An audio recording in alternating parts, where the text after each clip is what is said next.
I've been very lucky. I have gotten to work. I mean, look, a director at the end of the day, all we care about is having the creative freedom to do what we want to do, to be left alone and supported and encouraged by the financiers, and to have good people to work with, good actors, but also people that are not difficult, you know.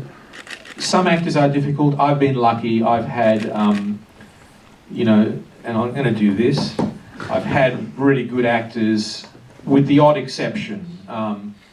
People who are, you know, what I respect is actors who put the movie first. You know, we're all storytellers, we're all trying to tell the story, and if I can align everyone through the rehearsal process to tell the same story, I want the actors to take ownership of their characters and to tell me. I want them to know the character better than I do, even if it's a character that I've written, you know. And good actors do that, and good actors, you know, they embrace the storytelling, and it's not always just about their character, right? Bad actors make it all about them. You know, they're not generous with the other actor that is in the scene. It's all about their own insecurities and about their own desire to make their character the dominant character, and they can be a very, very destructive process where they want to realign virtually realign the story to suit their character at the expense of the story and all the other characters in the film. I'm not going to name names because it's only happened to me a couple of times. The rest of the time I have been lucky to work with actors who are all about the story and telling the best story possible. And I've in some ways found that almost the bigger the movie star, the easier they are and the more they are like what I've just said. Will Smith, at the time that I worked with him, was by far the biggest movie star in Hollywood, you know.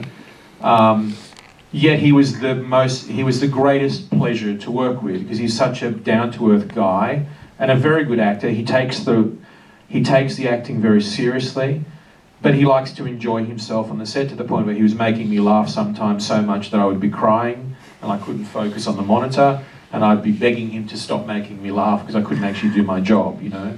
So he was great, and he was one of the reasons I had a very hard time with the studio on iRobot, and Will was really the reason I stayed with the movie because he was such a joy to work with, you know. But you know, so yeah, I'll leave it at that, which is that you know, your fingers crossed that you'll be lucky to work with those good people, you know. Because I find that, you know, there's one particular actor that I worked with who was very insecure.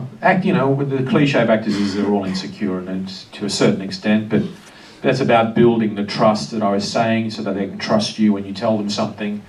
But one particular actor I worked with, he was shooting himself down constantly. He was very negative about himself.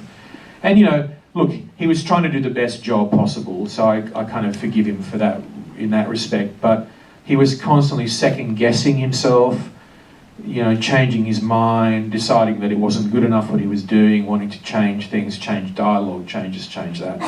And that's a very counterproductive process, you know.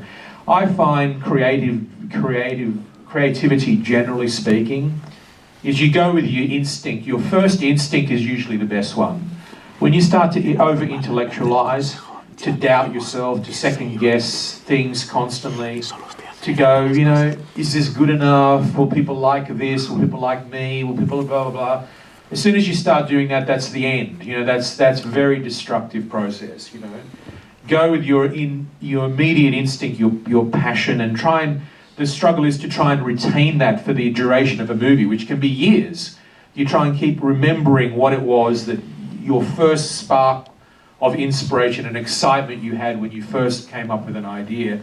If you can keep reminding yourself of that, then you're fine. But don't second guess yourself.